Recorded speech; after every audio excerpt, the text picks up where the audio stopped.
Hello friend, welcome to stock research centre.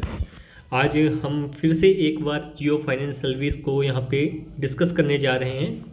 ये जो video है कंप्लीट वीडियो होगा, जैसा कि हमने पहले वीडियो में भी डिस्कस किया था कि हम जियो फाइनेंशियल के 100 शेयर को यहाँ पे बाई करके कैसे यहाँ पे 1 करोड़ की यहाँ पे वेल्थ क्रिएट कर सकते हैं लॉन्ग टर्म इन्वेस्टमेंट करके।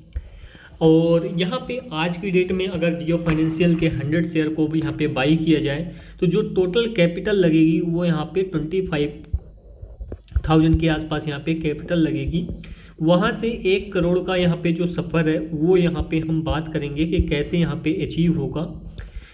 यहाँ पे मार्केट में बहुत सारी जो स्टॉक हैं ये चीज़ें कर चुके हैं। हिस्ट्री बार बार रिपीट होती है, बट आपको हिस्ट्री को समझना और परखना आना चाहिए।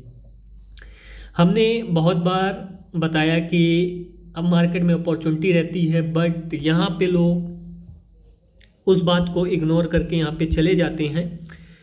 हमारे जो पुराने वीडियो में जो रिस्पांस आपका था वो यहाँ पे गजब का था। इस वीडियो को भी अच्छा खासा यहाँ पे रिस्पांस दीजिएगा। और जो लाइक का टारगेट है इस वीडियो का मैं बढ़ा रहा हूँ। लाइक का टारगेट यहाँ पे 5 के लाइक का टारगेट यहाँ पे कंप्लीट करिएगा। दोस्तों के साथ हो सके तो इस वीडियो को यहाँ पे शेयर जरूर करिएगा। सारे जितने भी पॉइंट हैं हमारे वो पॉइंट को मैं यहाँ पे कवर आउट करने की कोशिश करूँगा एक एक करके। और जो भी डाउट रह जाए उसको कमेंट बॉक्स में कमेंट करके पूछ सकते हो। हमारा दो ही चीज़ है यहाँ पे। एक तो वीडियो को आप लाइक करिए, चैनल पे नए बने हैं चैनल को सब्सक्राइब करिए, क्योंकि हमारे 95% यहाँ पे जो व्यूअर हैं वो चैनल को सब्सक्राइब नहीं किए हैं। तो प्लीज़ यहाँ पे चैनल को सब्सक्राइब करके बेल नोटिफिकेशन ऑन कर लीजिए। इससे आपको फ्यूचर में वीडियो की नोटिफिकेशन यहाँ पे मिलती रहेगी। और लास्ट ये यहाँ पे दोस्तों के साथ शेयर करें और अपना रिव्यू ज़रूर दें। तो चलिए यहाँ पे शुरू करते हैं। जियो फाइनेंशियल है क्या चीज़। अगर आप मनी कंट्रोल पे जाएंगे तो मनी कंट्रोल पे KR चौकसी के द्वारा यहाँ पे एक रिपोर्ट पब्लिश की गई है, उसको भी आप जाके देख सकते हैं। जो शॉर्ट टर्म निवेश मतलब इन्वेस्टमेंट करते हैं शॉर्ट टर्म के लिए, वो जाके इस रिपोर्ट को ज़रूर देखिएगा कि जियो, हम ये नहीं बोलते कि जियो फाइनेंस के शेयर को बाई कर लीजिए। हम ये बोलते हैं कि जो चीज़ यहाँ पे मार्केट में है उसको सीखने का प्रयास जरूर करिए।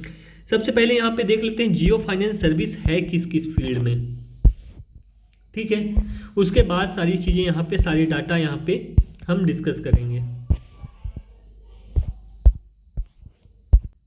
इसका बिजनेस किस किस फील्ड पे है वो यहाँ पे डिस्कस कर लेते हैं। अगर ये आएंगे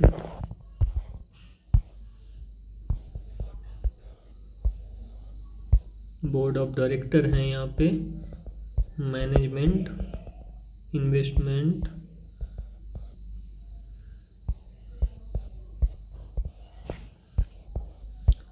ये तो ठीक है किस फील्ड में है।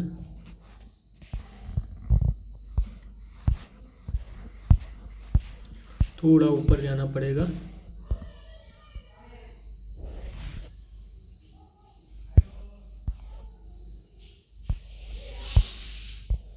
थोड़ा सा और ऊपर जाते हैं।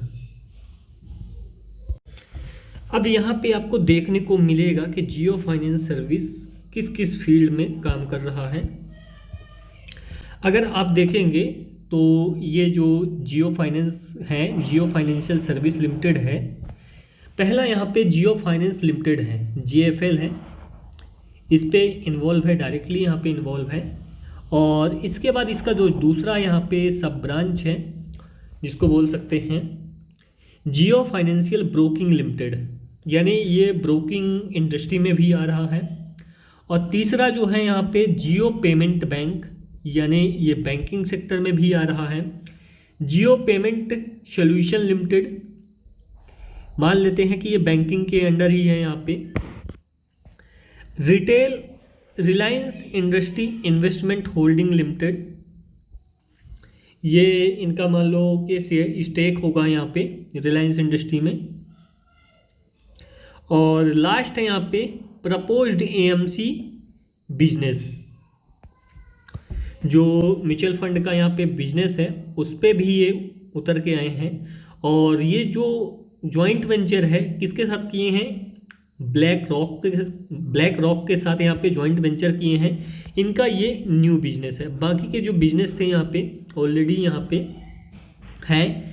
और ये जॉइंट वेंचर भी कंप्लीट हो जाएगा जैसे यहाँ पे इनको म्यूचुअल फंड का यहाँ पे लाइसेंस मिल जाता है, तो ये अपने बिजनेस पे अच्छा खासा यहाँ पे काम करना चालू कर लेंगे। सबसे पहला जो पॉइंट है जियो फाइनेंशियल लिमिटेड, जो कि यहाँ पे ये फाइनेंस के बिजनेस में आए हैं। अब ये जियो फाइनेंस लिमिटेड किससे कंपेरिजन डायरेक्ट आप कर सकते हैं, बजाज फाइनेंस से। किससे, बजाज फाइनेंस से। बजाज फाइनेंस भी यहाँ पे एक छोटी सी कंपनी थी 2002-1 के आसपास। यहाँ पे उस टाइम पे कोई भी मतलब फाइनेंस नहीं कराता था। उसके बाद एक ट्रेंड चालू हुआ जब यहाँ पे मोबाइल आया यहाँ पे इंडिया में। उसके बाद यहाँ पे बजाज फाइनेंस कंपनी ने मोबाइल पे यहाँ पे फाइनेंस चालू कर दिया कि कोई भी आप नया मोबाइल अगर परचेस करते हो तो उसको यहाँ पे फाइनेंस करा सकते हो बजाज फाइनेंस के थ्रू। तो यहाँ पे इनका क्या हुआ, बिजनेस इंक्रीज हुआ। और बिजनेस इंक्रीज हुआ तो प्रॉफिटेबिलिटी ऑलरेडी यहाँ पे इंक्रीज होगी। तो सेम चीज़ यहाँ पे जियो फाइनेंस लाया है। अब आ जाते हैं Screener.in पे। एक तरफ हम खोल लेते हैं बजाज फाइनेंस, बजाज फाइनेंस फिनसर खुल गया, बजाज फाइनेंस, और एक तरफ जियो फाइनेंस। बजाज फाइनेंस कितनी बड़ी कंपनी है वो यहाँ पे देखना है, जियो फाइनेंस कितनी बड़ी कंपनी है ये देखना है। जियो फाइनेंस कंपनी का जो मार्केट कैप है 1,60,000 करोड़ है। स्टॉक का प्राइस टू अर्निंग रेशियो अभी आप देखोगे तो स्टॉक आपको महंगा दिखाई देगा। करंट वैल्यू 252 के आसपास है, बुक वैल्यू यहाँ पे 182 है। अब यहाँ यहीं से आप कंपैरिजन कर सकते हो क्या, प्राइस से बुक वैल्यू का जो डिफरेंस है यही है। बाकी सारे लोग यहाँ पे कंपैरिजन कर रहे हैं, बट हम बहुत सारी चीज़ें लेके चल रहे हैं, एक ही चीज़ नहीं लेके चल रहे हैं। बट ये आइडिया आ जाता है कि इसका वैल्यूएशन क्या होने वाला है, प्राइस टू बुक वैल्यू। अगर आप देखोगे तो आपको यहाँ पे 252 का लेवल प्राइस का दिख रहा होगा, 182 का जो वैल्यू है वो बुक वैल्यू दिख रही होगी। अब इस पे जो डिफरेंस है वो कितना है, मान के चलते हैं 18 दूनी 36, 360 नहीं है तो 1.4x का यहाँ पे डिफरेंस है। ठीक है, ये चीज़ें नोट कर लीजिए।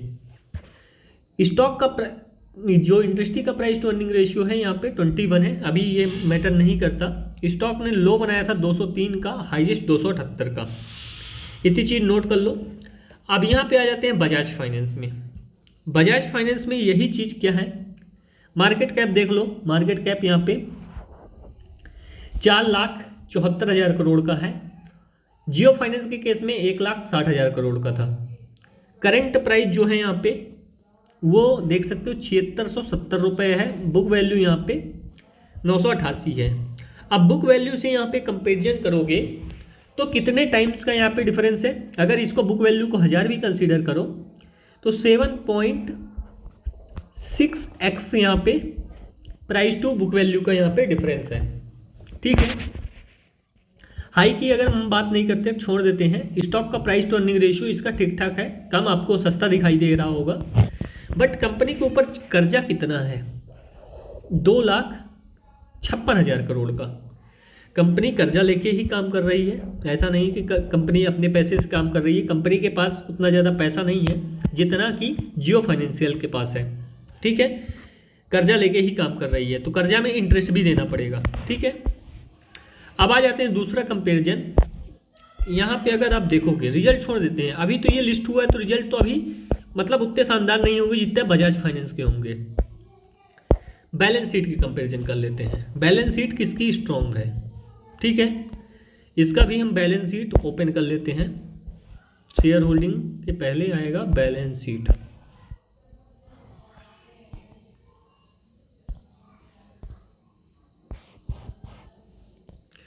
इसके बैलेंस शीट में आए, इसके पास जो रिजर्व है, ये देखो ये पॉइंट है रिजर्व का।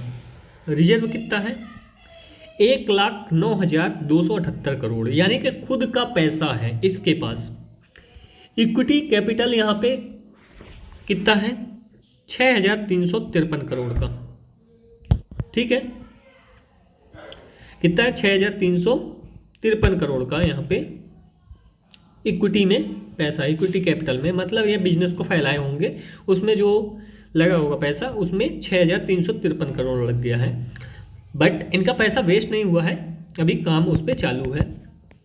रिजर्व में कितना है? 1,09,000, उसके पहले 1,14,000, थोड़ा सा इससे पैसा इसमें गया बिजनेस को फैलाने में, और रिजर्व यहाँ पे थोड़ा सा कम हो गया। बट यहाँ पे टोटल एसेट जो है यहाँ पे अगर आप देखोगे वो क्या है? बढ़ गया। तो टोटल एसेट क्या हुआ? बढ़ गया। अब सेम चीज़ अगर बजाज फाइनेंस में देखोगे, बजाज फाइनेंस के पास खुद का जो पैसा है वो रिजर्व प्लस इक्विटी कितना है? इक्विटी में इनका 121 करोड़ के आसपास है, और रिजर्व में जो पैसा है करीबन 60,000 करोड़ के आसपास है। तो 60,000 करोड़ से यानी जियो फाइनेंस के पास 1,10,000 करोड़ है, यानी जस्ट डबल है, 2x है जियो फाइनेंस, है कि नहीं रिजर्व में। अब इसने क्या किया? कर्जा लिया। कर्जा लिया कितना? 2,56,000 करोड़ का, जिससे ये बिजनेस को क्या कर रहा है? एक्सपेंड कर रहा है, बिजनेस को एक्सपेंड कर रहा है। ठीक है, उसके बाद ये तो है ही। अब कैपिटल वर्क इन प्रोसेस में इसमें भी नहीं है, उस पर भी नहीं है। टोटल एसेट्स इनकी कितनी है?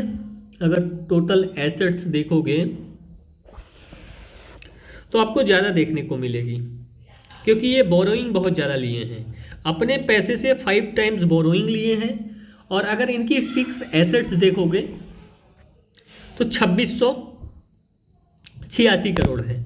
अभी जियो फाइनेंस के केस में इतना ज़्यादा नहीं होगा, बट इनके जियो फाइनेंस के केस में रिजर्व बहुत ज़्यादा है, तो बिजनेस बहुत तेज़ी से यहाँ पे क्या करेंगे? फैला सकते हैं।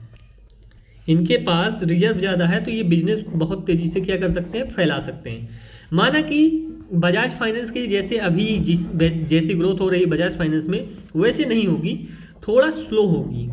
बट एक बिजनेस जमने के बाद जियो फाइनेंस ऐसा होगा और बजाज फाइनेंस ऐसी चल रहा होगा, तो एक पॉइंट आएगा जहां पे जियो फाइनेंस बजाज फाइनेंस को क्या कर देगा? बीट कर देगा। क्या कर देगा? बीट कर देगा, यानी पीछे छोड़ देगा। आज जब पीछे छोड़ देगा यहाँ पे बजाज फाइनेंस को, तो जो बुक वैल्यू और प्राइस के बीच डिफरेंस है, जो बुक वैल्यू और प्राइस के बीच डिफरेंस है, वो यहाँ पे ख़त्म हो जाएगा। अगर वो 7 टाइम्स में ट्रेड हो रहा तो ये भी 7 टाइम्स में ट्रेड होगा या 8 टाइम्स में ट्रेड होगा। तो अगर यहाँ पे आज की डेट में भी बुक वैल्यू यहाँ पे अगर हम कंसीडर करें कि आने वाले टाइम में 2 साल में बुक वैल्यू जब इनका बिजनेस फैल जाएगा तो 200 हो जाएगी। ठीक है, 2 से 3 साल जब जितना भी टाइम लगे, ठीक है, बिजनेस फैलने में। और जब ये 8 टाइम्स पे ट्रेड होने लगेगा, कितना? 8 टाइम्स पे, तो इसकी जो प्राइस की वैल्यू है वो ही यहाँ पे कितनी हो जाएगी? 1600। कितनी हो जाएगी? 1600। ओके, ये कितने टाइम में आने वाला है? 2 to 3 ईयर। पॉसिबिलिटी हमारी यही है। मैं रिकमेंड नहीं कर रहा हूँ, मैं जो प्रोबेबिलिटी है, पॉसिबिलिटी है, वो यहाँ पे एक्सपेक्ट कर रहा हूँ। सबकी अपनी अपनी प्रोबेबिलिटी होती है, सबकी अपनी मैथ्स होती है, सब अपने मैथ्स से कैलकुलेट करते हैं। तो हमारे मैथ्स से जो ये आया है वो यहाँ पे 2 to 3 ईयर में ये 1600 के पार चला जाएगा। यानी कितने टाइम्स? 8 टाइम्स। यानी आज जो यहाँ पे 25K इन्वेस्ट करेगा उसको कितना आगे मिलने वाला है? 2 to 3 ईयर के बाद यहाँ पे 2 लाख। ठीक है, कितना मिलने वाला है? 2 लाख। और जो 1 लाख यहाँ पे आज की डेट में इन्वेस्ट करेगा उसको यहाँ पे 8 लाख तक यहाँ पे पॉसिबिलिटी है कि मिल जाएगा, प्रोबेबिलिटी है कि मिल जाएगा। जरूरी नहीं है, हो सकता है कि बजाज फाइनेंस जियो फाइनेंस के बिजनेस को खा जाए, ये भी हो सकता है, ये जियो फाइनेंस का बिजनेस ना चले, बजाज फाइनेंस उड़ता रहे, ये भी पॉसिबिलिटी है। तो हो सकता है 200 का प्राइस नीचे भी आ जाए, ऊपर ना जाने की वजह से। तो ये प्रोबेबिलिटी सबकी होती है, अपनी अपनी गणित होती है, तो वो चीज़ें हैं। बट ऐसा नहीं होगा, क्योंकि पॉसिबिलिटी हमारी क्या है, क्योंकि ये जो कंपनी है वो यहाँ पे अंबानी फैमिली से बिलोंग करती है, और वो भी मुकेश अंबानी फैमिली से। इसलिए इतना बेकार तो हम एक्सपेक्ट नहीं कर सकते, क्योंकि उनको बिजनेस करना बहुत शानदार आता है और इंडिया के नंबर 1 बिजनेसमैन है, ठीक है। और उनका जो बिजनेस है, बिजनेस मॉडल बहुत सॉलिड है, तो इस चीज़ से टेंशन थोड़ा फ्री रहे, कोई दिक्कत वाली बात नहीं है। अब यही अगर आप देखोगे बजाज फाइनेंस का रिटर्न, बजाज फाइनेंस का रिटर्न,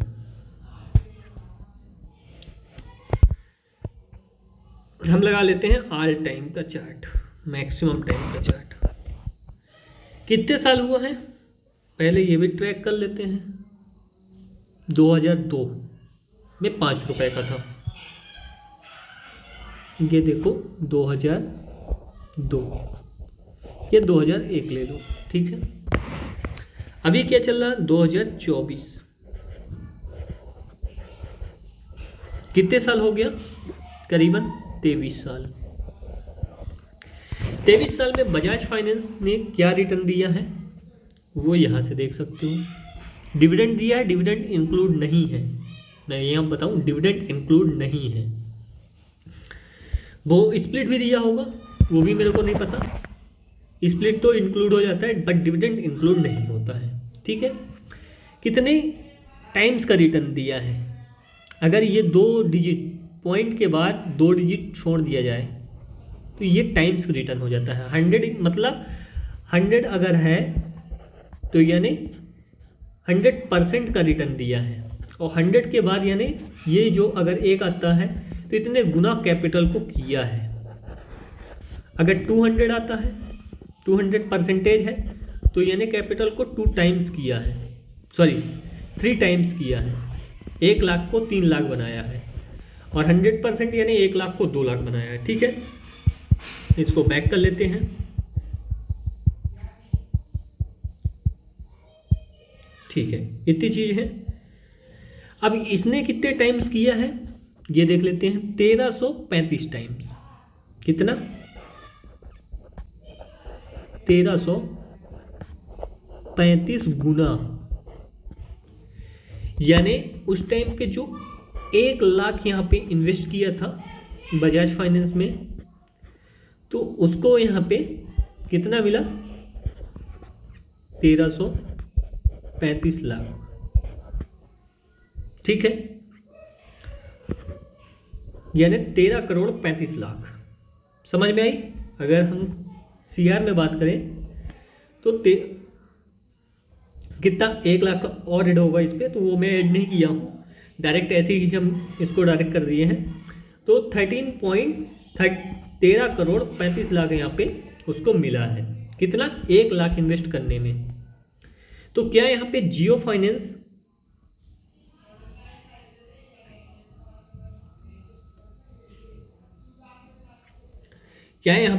फाइनेंस आने वाले टाइम में 1 लाख को 1 करोड़ नहीं बना सकता? जरूर बना सकता है।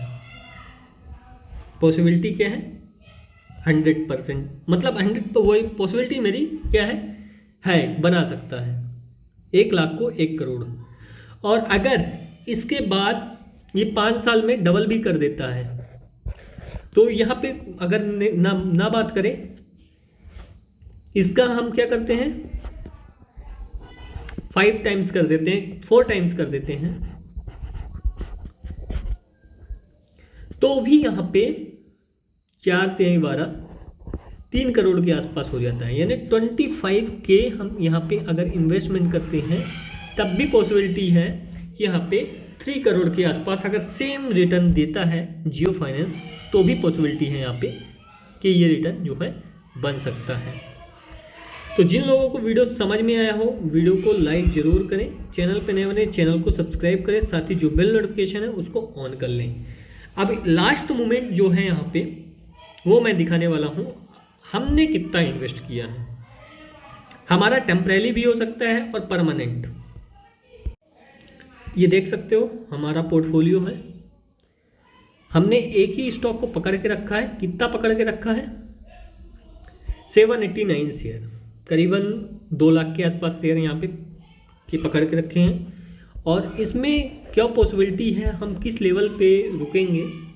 हम तो शॉर्ट टर्म ट्रेडर हैं, हम डेली बेसिस पे इस पे प्रॉफिट बना रहे हैं। अब कैसे बना रहे हैं वो आप सीख सकते हो। हमारे जो व्हाट्सअप चैनल है, व्हाट्सअप चैनल को ज्वाइन करके वहाँ से सीख सकते हो कि हम कैसे यहाँ पे प्रॉफिट बनाते हैं डेली बेसिस पे जियो फाइनेंस में। तो हम जियो फाइनेंस में कंप्लीट यहाँ पे ट्रेडर हैं, ना कि लॉन्ग टर्म इन्वेस्टमेंट कर रहे हैं। बट लॉन्ग टर्म इन्वेस्टमेंट करेंगे, जो भी प्रॉफिट आएगा उसको हम जियो फाइनेंस में डालते जाएंगे। प्रॉफिट को हम यहाँ पे निकालेंगे नहीं, उस प्रॉफिट को